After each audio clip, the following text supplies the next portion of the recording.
Hey you, buddy, you want some AI upgrades? It doesn't matter, they're putting AI in everything. That's right, we're gonna run down all the craziest and latest brand new AI tools, Adobe, a whole bunch else. Oh, and to power it all, Gavin, Amazon, Microsoft, Google, they're all going nuclear! Kaboom, baby! No, we don't want kaboom. Right, no kaboom. All of that, plus robots wearing running shoes and a restaurant on Instagram that is made with AI. And ChatGPT knows way too much about you. We're gonna talk about all that. By the way, not a normal episode of the show. Not a normal episode. But it's still AI for humans, baby!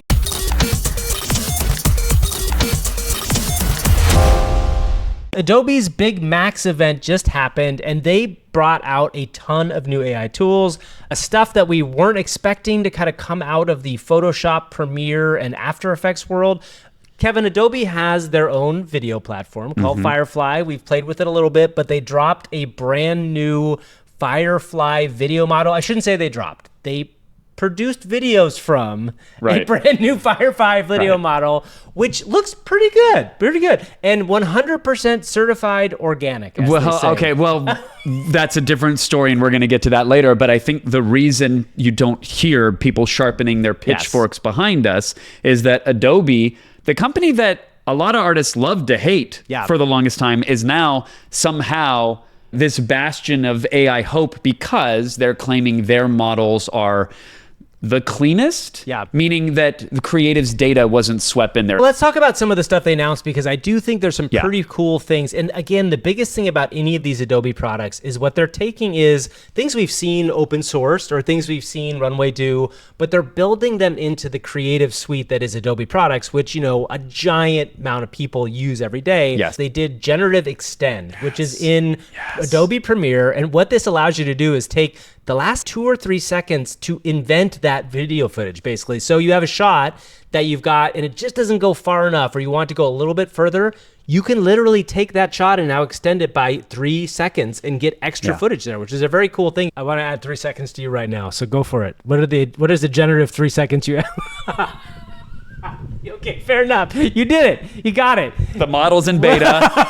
It's a little rough. Sometimes your face melts into your chest. Good job. No, so 2 examples that they showed off. One was someone kind of like doing a parkour-ish thing. Very cool. Which it had to generate buildings in the background where it didn't have the data for that. It had to deal with a human in a different pose than just casually strolling down the street. It handled that really well. Another example where someone had a really wonky camera shot. It was like a travel video, and they wanted it smoother, so they cut it off before they went crazy with their camera. And they just extended it. And it did a really good job. So that's really impressive, and there's a bunch of use cases for this when it's built into the program that you're using. And again, to go back to that thing about all editors especially, but even directors, people that make, you know, their own home movies will use Premiere or the Adobe tools, and suddenly this is like one more tool in your tool set, in the same way that Photoshop stamp tool was, right? Or Blend. These things that came out 10 to 15 years ago. Oh, did I tease Blend? Can we talk about Project Photo Blend? By the way, the names are insane. Everything is like a skunkworks, it's like Eli Roth's Project Blend. There's 6 different people and they're put into a blender. Coming from our Dimension 9 division out of Sector 17, it's Project Photo Blend. That's right. But as someone who sucks at Photoshop and Canva and everything else and makes a lot of the thumbnails, you and I jam all the time on these thumbnails. You can take subjects from completely different photos in completely different lighting situations. You could take someone that's like tan like me, but I have to kind of pale myself up, so I try to match Gavin. We have to color correct. We split it in the middle. We do. But the point is, you can take different subjects in mixed lighting conditions, mash a single button, and it uses AI to match the shadows. For those of you at home, we don't have this yet. We would use this on this exact video. So you're looking at 2 people that are movie television professionals. We're pre-photo blend. We're pre-photo blend. Anyway, it's another very cool thing. They had a bunch of people. First of all, the way they rolled this out was crazy. The event where they're like on a giant stage. Adobe knows what they're doing, right? Their business is selling people a $600 to $1,000 subscription now a year, and they know they got to keep rolling this stuff out. Honestly, they're shipping a lot of stuff, and I have to say I appreciate that. The audio stuff they ship was pretty cool too. Like they have this video of a guy, we'll show it here in a second, but they have this video of a guy who kind of roars. Do you see the roaring video? What did his roar sound like, Gavin? Before roar! Roar! That's my impression of that guy. Here, take a look at this video. Roar! Roar! Roar! We got the growls down. Now let's see what we get back. I'm gonna type in monster growl and I'm gonna hit generate. And it's going to be using the precise timing, dynamics, and energy of my voice to drive the generation. Now, what he's going to do is he's going to put it into the system, and he's going to have the AI change his RAR into roar. Excuse me, sir, is that a zip file? No, it's roar. By the way, we are both, I don't know, this didn't work out well, but we're both extremely exhausted. Yeah, and we know YouTube and podcast listeners just don't care. They just want the info. They just want the information. I'm coming off of a tele company retreat, and you're coming off. Do you even want to say what you're coming off of? I'm just saying my dog was sick last night, and I was up all night long. So that's where we're coming off of. So anyway. Yes. RAR into... RAR! All right, are we ready, everyone? Yes! Let's see what we get.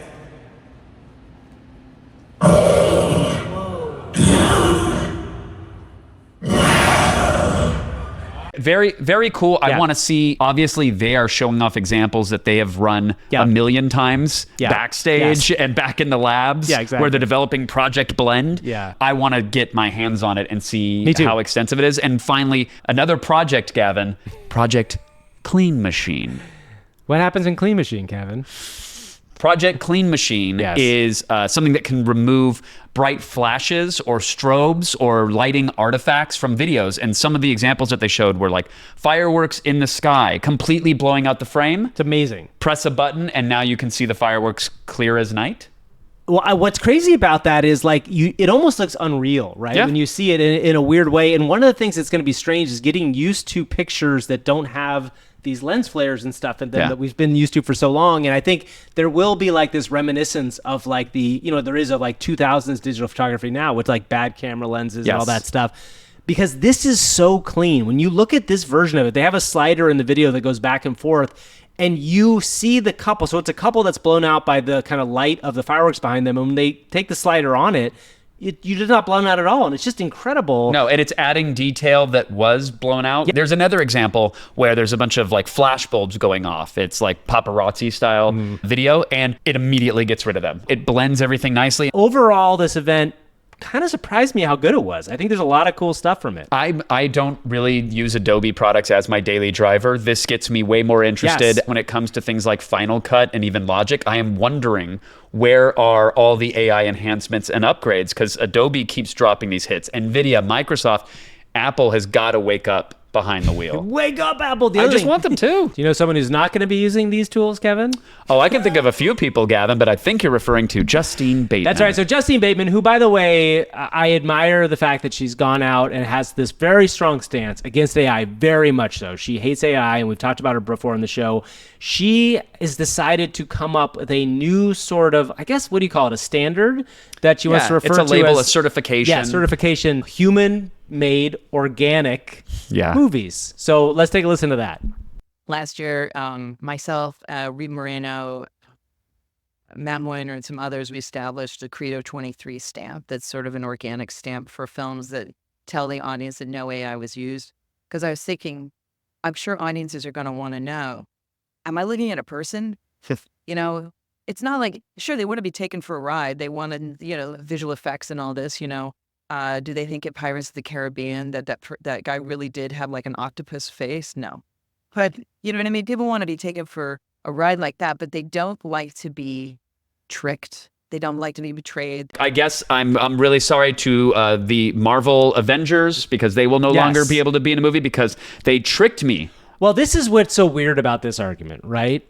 In that she is a filmmaker and she makes movies and wants to make movies with humans, doesn't want to use AI effects, which is totally fair and totally fine. And the thing that she very clearly mentions in there is the Pirates of the Caribbean movie, which they have squid face people. And guess what? That's just what all these AI filmmakers are, a version of what they're doing.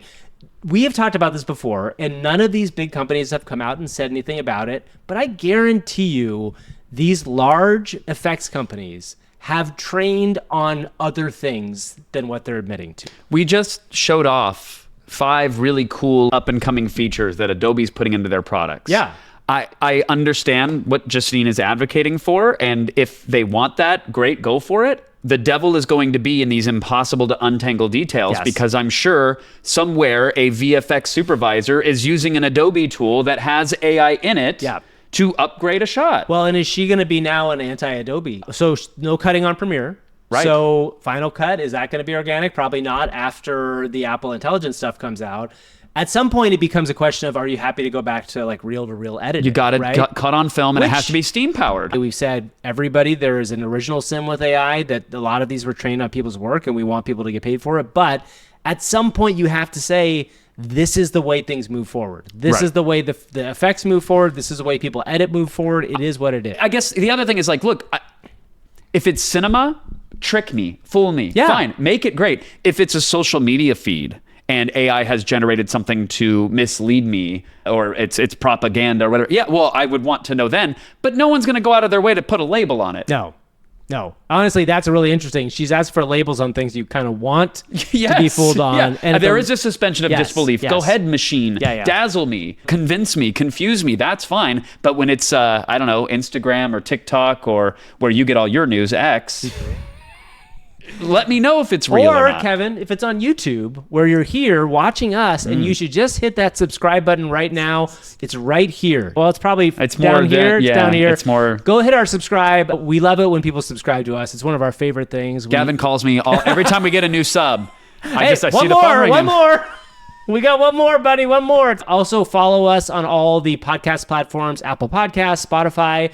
And Kevin, we do have a couple 5-star reviews. Oh, I love it. That's our thing. Hey, leave us a 5-star review on Apple Podcasts. We will read each and every word of it on the audio version of this show, which exists on all podcast platforms. Plus, we have a newsletter. We'll probably plug that later, but it is going gangbusters, as they say. It really is going gangbusters. They say gangbusters. That's what they say. Do you know what else they say? Nuclear power is back, baby. It's true. They shouted in my face every time. I have a bumper sticker. My grandmother, who is anti-nukes, has a bumper sticker that just says, "Nuclear power is back, It's hard to see because she rolls coal all the time, and it's just a cloud of black smoke. But if she parks, you can read that bumper sticker. So an interesting thing about this, my grandmother was very active in the anti-nukes movement of the 80s, and this sets up the story really well, because I think the reason why nuclear power completely went away is for a couple of reasons. One, there was meltdowns, which obviously terrible, horrible things. But also, we were all, when I was a kid, I'm a little older than you are, we were scared of nuclear power. And now, the big news here is that Microsoft, Google, OpenAI as well, there's been a couple other stories, are all opening nuclear power plants. In fact, the biggest stories this week are Amazon is going to invest $500 million in nuclear power. Google is partnering to make a nuclear reactor deal. And why, Kevin, are they actually bringing back nuclear power? Why is the Toxic Avenger suddenly going to have life again? What is the point of this? Because we have to have next generation autocomplete.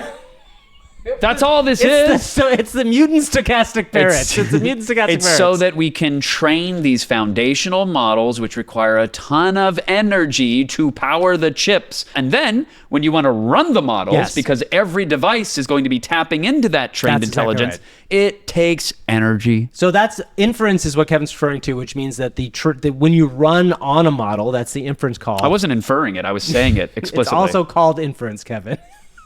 But yes, anyway, so what we're talking about here is we've brought up the last couple of weeks, is that the energy needs of AI in general are massive, and they're only going to get bigger. As people talk about the GPT-5, 6s, and 7s, the O1s, 2s, and 3s of the world, each of those is an exponential rise in how much power you need. NVIDIA and Jensen Huang is going to ship these Blackwell chips.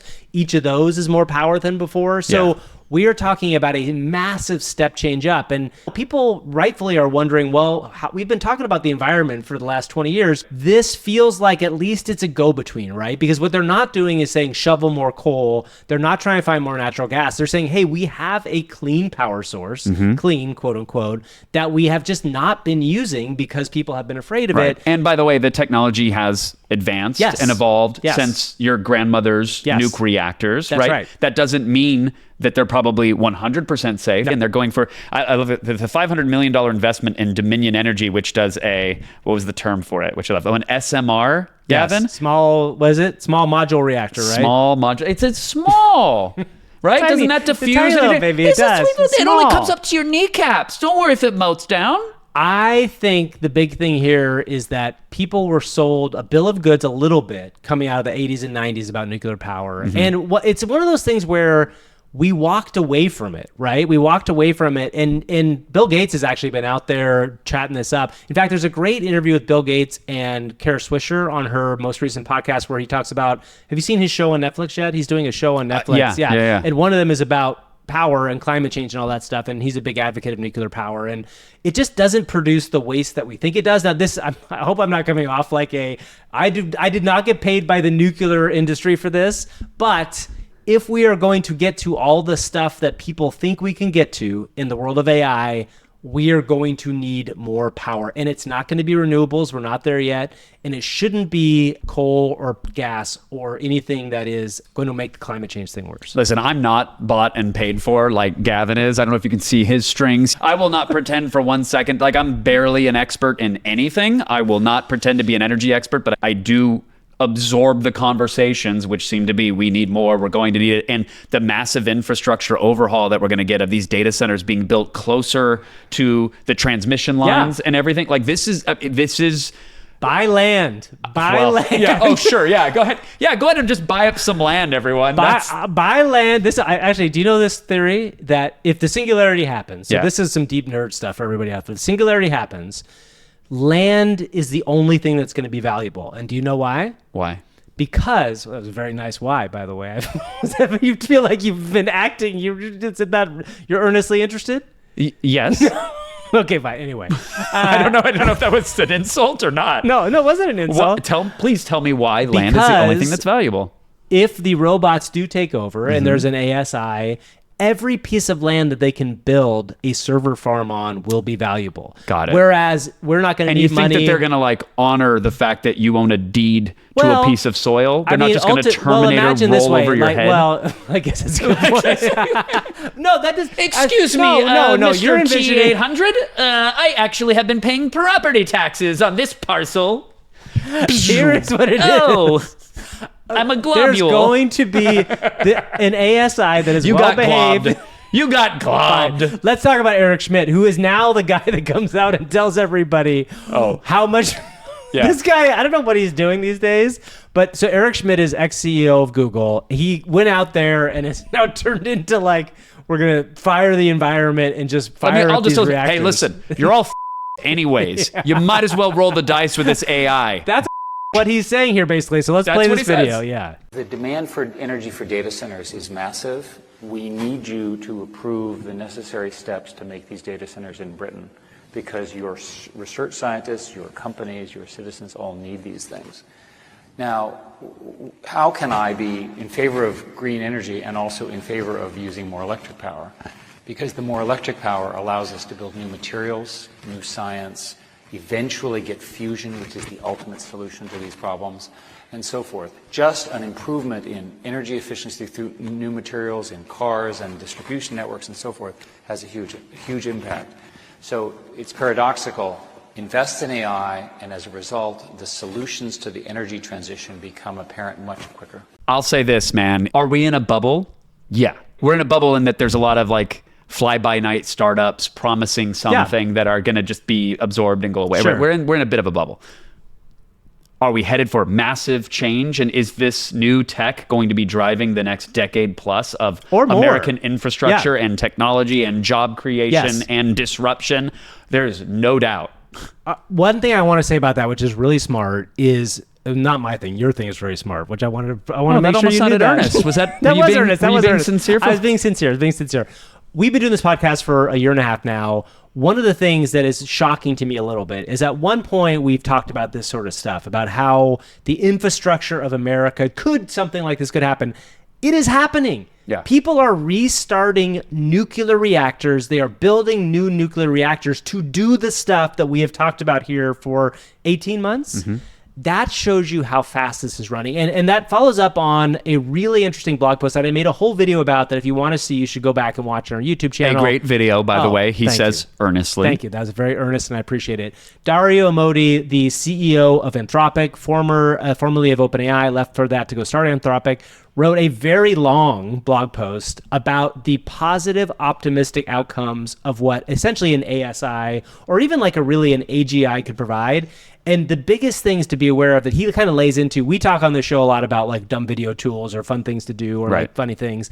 He's talking about like biological improvements, solving disease. I was going to say eradication of disease, hyper targeting cancers, even like getting rid of like certain mental illnesses, therapies for PTSD, discovering new proteins and material sciences is a utopian vision of things. And he does acknowledge we may fall short of that. Sure. But even some progress along that path means extending human longevity and maybe increasing the quality of our experience while we are on this earth as well. And in 5 to 10 years, it feels like it's changing pretty fast. I mean, will it go all the way down to them in some sort of like on the ground level? Maybe not in 5 to 10 years, but if they go to the doctor in 5 years and they get a cure for something that would have killed them 5 years ago, that seems like what these people are promising. Again, we haven't seen the huge breakthroughs yet, but when you think about things like Dario pointed out, CRISPR, and you think about other things that have been pretty massive advancements in science that are in part due to these tools early on, if the amount of money that's poured into this over the last 2 years is just going to hit that further, I feel. A couple quickies before we move on to AI. I see what you did there. We first have a new model from NVIDIA dropped. Actually, NVIDIA. It is called Nemotron, is that right? Nemotron? Nemotron. Finding Nemotron. It's Llama 3.1 Nemotron. Up next, we'll be finding Dorytron. I like Nemotron being the ultimate Disney mashup where the fish is on a light bike. Or maybe Nemotron is going to be the robot that kills us. It'll just swim through the air and into our ears. It's too bad you own this land. I guess I can't assimilate you. Will you sign the land over to me, Nemotron? No, Nemotron, it's my land. I ain't leaving this. Anyway, sorry. Nemotron is a brand new open source model from NVIDIA at 70 billion parameters, and it beats, according to testing, I have not spent a ton of time with it yet, GPT-4o and Claude Sonnet 3.5. Yeah, benchmark beats it, not Vibe beats it. Which no, it's true. That's an important thing. Like when humans use something, like, the vibes are off on this one. But benchmark it beats it. And by the way, if you are literally any one of NVIDIA's massive customers, Microsoft, Google, even Meta, right? You're giving them billions of dollars for processors to train models, and they're like, hey, by the way, what are you doing, guys? We can drop our own. Well, this is the beauty of the open source models, right? Because when you can do something like that, I will say something that people expect, and there's a little bit of rumor going on right now, is Claude Opus 3.5 has been waiting on for a bit. We expect that to come sometime soon. Again, it is, what are we at now? October 16th. We are 3 weeks away from an American election. I do not expect a giant thing dropping pre that, but after the election, it's on, baby. I feel like all bets are off. Yeah. Will.i.am shows up as a hologram on the coffee table. You don't want him there, but he's there. Hey, let's talk Suno. Let's talk Suno. Suno dropped a new feature that I'm a Suno fanboy. I think you are as well. Shout out to the Suno team. Mostly? Yeah. I like it, but not as much as Kevin likes it. Oh, okay. I gush a bit. All right. I'm a music wonk. I get it. No, I get it. I like Suno. They dropped a new feature that I was ready to shade. Yeah. And, you were? Yeah. So, it's called Suno Scenes, and it works at least on their iOS app. I don't know if they even have an Android app. I should know that, but I don't. But it does work on the iOS app. If you fire it up, they will give you a free scene generation.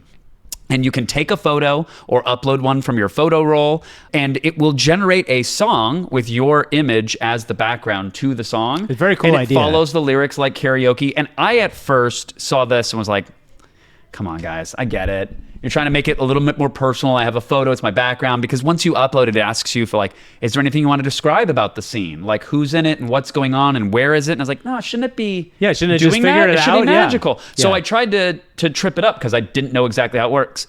I sit corrected. I took a photo this morning in front of a no parking sign with my sunglasses on and holding up a coffee cup. And I told it I was a Martian on a random planet because I was going to see if it was just going to make it about alien space travel. Yeah.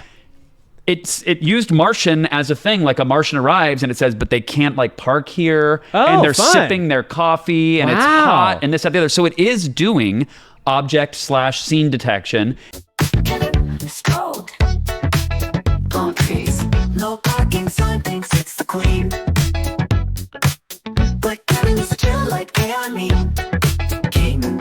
And using that to inform the lyrics of the song itself. What's funny, because it's really not, when you think about like the back end of that, we know it's not that complicated based on what's available. They're just taking a picture and then having a vision model see it. Literally look at it and go, oh, there's it. a coffee cup. Okay, put that in the lyrics, and having AI write it. But there is something so simple and magical about being able to do that. Should we try it right now? We should absolutely try it right Do you have now. your phone? I do have my phone. Hold on. Why not? So I'm going to hit create on the iOS app. Here you can see it. Now you can do text, you can do audio, obviously, but by default now it's camera. Okay. So what I'm going to do is I'm going to switch to selfie mode. We have microphones. We have this. Okay. Beautiful. Now it says, who's in this scene? Where's it set? What style of music do you want? Let's make it... you like Brazilian funk, right? No, Brazilian funk is good, but let's do grime rap. Grime rap. Yeah. Okay. You know what grime rap is? I don't. It's great. It's British. It's like Oi, governor. yeah, a little Like bit that? like that. A little bit like that. Oi, she took me a lift to me bottom, bro. Oi, Pretty close. oi. Pretty Yeah, close. okay. Yeah, pretty close. Okay, let's see. Grime rap it. Okay. Kevin and Gavin. In the style. Yep, in the style of grime rap. All right, so I hit create. It has a beautiful photo of the two of us. It is going off into the magical cloud. Quote, our groove is on the way. Oh, groove is on the groove way. is in the heart. I don't think you probably can't put that in here, I guess. I don't think. Oh, no. don't think they'll but I don't think recognize you're that? going to trigger the content flagging right there, Gavin. Groove's on the way. How Okay. fast is Oh, it? It's almost. A song is ready. Tap You know, to the play. app looks good. I've never been in the app.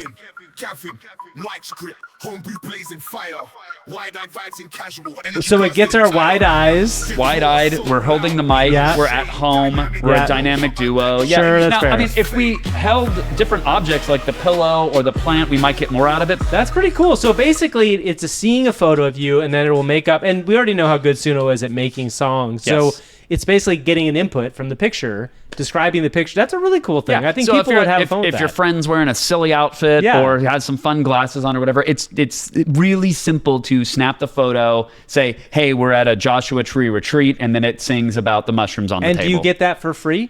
They give you a free one for sure. I don't know if it's using the credits that I have in Suno for the subsequent generations, but you should check it out. You're at least going to get one for free. So shout out, not sponsored, but we do love Suno, and I sit corrected. I enjoyed the scenes feature. I'm excited to see where it goes. That's right. All right, everybody. It's time for us to shout out some of the favorite things we saw in AI this week. It is time for AI. See what you did there. Sometimes you're scrolling without a care. Then suddenly you stop and shout. AI, see what you did there. AI, see what you did there. All right, so we have some fun ones this week. One of my favorite things I saw this week is a brand new restaurant called ETHOS. Oh, ETHOS is great. It's in Austin. Oh, so good. So good. Austin foodie scene. I was there They have with amazing. Rogan. Yep, they have a Mudang croissant. If you've never seen it, No, I've had it. It's I've had it. incredible. I was there. It's so buttery, so flaky, but also has a little crunch, a little bite. And Kevin's lying, everybody. He's lying. This restaurant does not exist. It is AI. Don't trust him at all. What? You can't trust Kevin. Wait One a second. minute. Hold on. How could it be? How could it be fake if there are tens of thousands of positive reviews, photos of the food, the wait staff, the chef? So this is an experiment somebody made on Instagram, and basically what they did is they took their time and made a bunch of fake food pictures. We've seen things like this, right?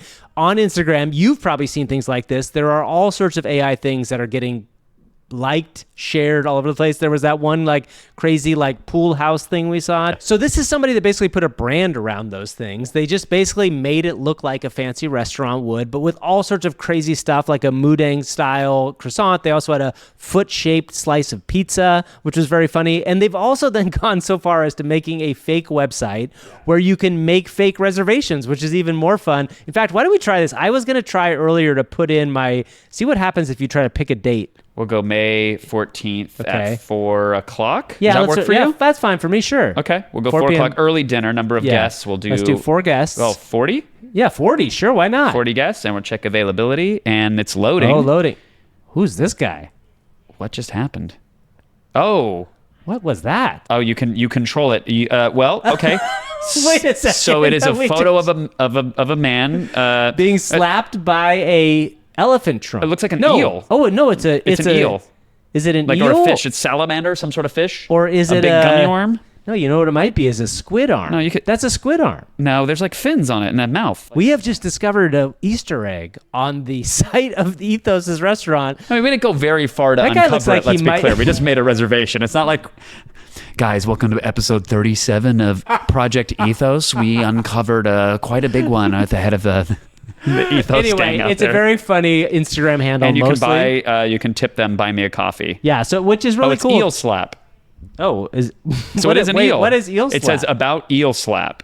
Hi, over 50 million people have slapped me in the face with an eel, and all I got was a massive server bill. So if you want to help me maybe out, the eel slap guy is so the guy when that you made. make a reservation, it takes you to eel. So eel slap guy is the guy that made Ethos, probably. We don't But- know. You'll have to tune into episode 47 of Tripping the Ethos when we try to unravel the mystery. Shout out to Venture Twins, who again posted this on X when we saw it originally. Gavin, someone I want to shout out real quick. I don't know if you've seen John Finger I've seen him. on X Yes. or on the Twitter sphere, if you will. But John Finger, he's a director, bit of a world builder, Yeah. quite a storyteller, Los Angeles-based artist. So what John does is John does a lot of video-to-video experiments. So he's a guy who's been doing things with AI for a while, but he'll take this video is really cool where he's basically created himself in a cyberpunk-looking thing, but he's just recorded himself in his garage or in his yard, and then what he does is he video-to-videos it using Runway, and it's really kind of Really cool. right? When a Pringles can Yeah. become a super sniper rifle, Exactly. or a coffee cup can become a flying saucer. Like, that's really cool. Unfortunately, though, his short films have been rejected by Justine Bateman. They are not. They're not organic. They're not organic. It's a lot of filler. Anyway, shout out John Finger. We love your work, so keep doing what you do and share your videos. I think a lot of people are being inspired by you. Thanks, John Finger. MetaAI keeps dropping the hits. I don't know how long Zuck is going to keep this up. Like, at some point, he's going to pull it all and privatize it all. He's got bajillions of dollars. Yeah, but he wants trillions of dollars. While Meta is somehow making money open sourcing all of the things, Meta AI world-class point tracking. This maybe is only exciting to me. No, it's super cool. Click the I've video. seen it. Oh, I've you've seen seen it. it? Okay, It's yeah. very cool. So why does this matter? Okay, point tracking is being able to actually track a point, a single pixel, an area on an object, a person, or whatever, and track it throughout time and space. Yeah. Use cases of this, obviously special effects. You can rotoscope somebody, pull them out from the background. Robotics. Yeah. Whether you're one of Palmer Luckey's death drones and Or you a need to fish that swims into your room and then tries to take over your land. That's remember that 20 minutes ago? That could be one of those, right? It could be one of those. But if you're an autonomous robot and you need to track items Yes. and something gets in front of your face or whatever, for fully autonomous vehicles, the point is Meta has a new process that seems to blow away everything else. And when you look at the examples, even like there's one where they take a pillow, Gavin, and it kind of shows you like a rainbow gradient of the way it's tracking all the points. They squeeze the pillow and you watch the wrinkles of the pillow form within the tracked points. Why does that matter? In the world where Meta is going to have augmented reality in glasses, if I want to change... When I squeeze down to become a snake, you want the body to look like a snake. You are so weird. Right? Yes, Yeah. yes. I want, when you go into armadillo mode, which Gavin does all the time, he roly-polies and he will tumble after you like Sonic going for rings. That's right. You want to be able to track these things because if you're doing augmented reality on clothing Yeah. or if you're Or driving, hand-holding- by the way, too, Yes. right? I mean, I will say I had that crazy experience last week where I was in a Waymo for the first time, and that was crazy, and it felt a little bit like, oh, I'm giving my safety up to this thing, but really safe. And if those get better and better, like maybe Elon's visions will come true. When it pulls up, does it go a boom, boom, boom? Now everybody say, Waymo? Waymo. I don't know what that's from. You don't know that song? I don't know that song. Oh, What is cut it? to clip. But no, we're done with point tracking. I think it's really cool. Thank you, Meta, for doing it. There was another AI. See Yeah, what you the did there for last you. thing I want to talk about is robots wearing sneakers. Kevin. Okay, I didn't know where that sentence was going to land. Go ahead. It's definitely safer than you would think. Yeah. What this is a kind of a funky video from a Chinese robotics company, which basically shows their robot running through the Gobi Desert. So first of all, they're torturing their robots, making them run through the Gobi Desert. But what was kind of cool about it is they actually ran faster wearing running shoes, wearing sneakers. And I thought was like, this is kind of a cool thing. Oh, and by the way, they reached a top speed of 8 miles an hour running. Now watch, this is my favorite thing is watching these videos. What's Can great you imagine though is just hanging out in the Gobi Desert? You're just there, you're watching. You're probably tripping, cresting a hill, and then you see these robots running along. I want like the robot now to be like chugging Gatorade and then starts taking performance enhancing droid drugs. Dry heaving. Yeah, he's just like, oh no. That's AI. See what you did there, everybody. Kevin, what did you do with AI this week? I'm gonna redo what I did with AI. Gavin, I'm gonna say something to you, and I want you to just tell me first thing that comes to mind. Ready? Okay.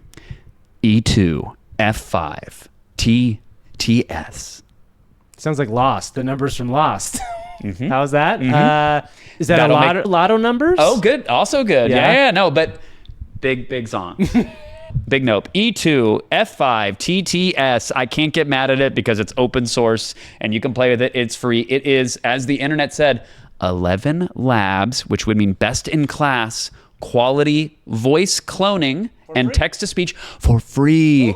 Local, meaning running on your computer. You do not have to pay to run it in the cloud. And do you have to have a very good computer to do it, or what will it run on?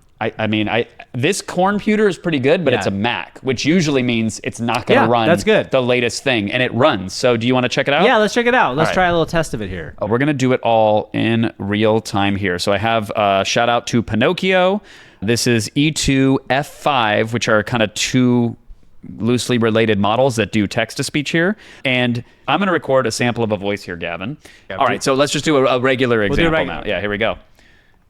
This is the sound of my voice. You are not allowed to take this sample and clone it. I do not give you consent. I do not give you permission. So there's our little audio example. Okay. It's going to go back through the sample, transcribe it, then use that to create like a model very quickly, and then puppet it back. Finish transcription, generating audio. There it is. Wow. Dear sir or madam, I'm sorry to inform you that your car's warranty expired. You need a smog check. It's a me, Mario.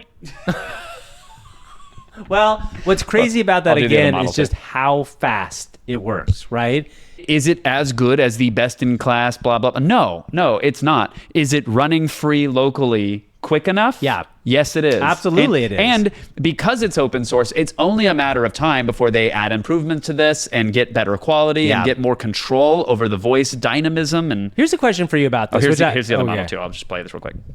I said it. Dear sir or madam, sorry to inform you that your car's warranty expired. You need a smog check? It's a me. Mario? That's the better one? That's the better one. That takes still just much a hair better. longer, but it's better. So my question with this is, obviously it's great for open source sort of applications and things like that, but the one thing that a company like 11 Labs or companies like that do have is they built in these guide rails. I know. I hate it. Every time I try to clone Taylor Swift or Katy Perry or some other female pop star for some reason, don't ask. There are sometimes you will generate voices on 11 Labs and it says, nope. Yeah. We've detected this is a president. Right. And you can't do it. Not a problem here, Gavin. I know, and that's a good and a bad thing. It's a great thing. Nuclear power. Baby. High five. Baby. Listen, these tools are crazy. They're powerful. What's so powerful about that is just how fast. Like imagine, this is not to give anybody ideas, but you could easily have a recording going on, have a conversation with somebody, like have a phone in your pocket, and then suddenly have a clone of that person's voice. So again, do not trust what people tell you. Now I'm going to tell you why you should ask ChatGPT all these personal questions, because it's memorizing things about you. Kev, one of the things that's come up this week, which is really interesting, is all these different prompts people have said. It's like, ask ChatGPT about this thing about you. Right. In part, you have to have ChatGPT Plus to do this. So basically, a while ago, ChatGPT had this thing where you would see little signs that come up and say memory updated, right? 100%. And you don't really get like a huge awareness of that when that happens, but you see it pretty often. And it's been tracking you basically, right? So it's been tracking you, and now you can actually ask it questions about you, and sometimes pretty personal ones. And this week, all week long, people were coming up with questions to ask. One of the things that came up is people were asking it, you just cut and paste these right in, and everybody's different ones. So like, based on our interactions so far, what fictional characters do I share the most traits with? Kevin, I was Tony Stark, it told me. I was a creative problem solver. I was inventive and tech savvy, charismatic, but grounded. So that was nice. My favorite one is somebody... This is just horoscopes for tech dorks. That's what it is. But somebody on Reddit was really funny. They got Shrek. Okay, that's funny. Yeah, that's pretty funny. good. But okay, so this one's a little goofy in that way. And by the way, on Reddit, all these popped up. Yeah. I mentioned I got Tony Stark. A lot of people got Tony Stark. A lot of people got There's a female one too that a lot of people got, but people did get a variety of different things depending on who they were. Another one that came up that was actually really kind of meaningful and useful was, I asked it, somebody had said, given everything we've discussed so far and everything you know about me, how do you assess my personality and character, and what are my blind spots and what am I not seeing? And I won't go into the details about this, but like it does know enough, because when you start to use like it as a Google, or you start to use it to talk about the things you do for your work or the things you want to do, goals you have, it starts to piece it together. And it's just another example of being able to ask information that's yours.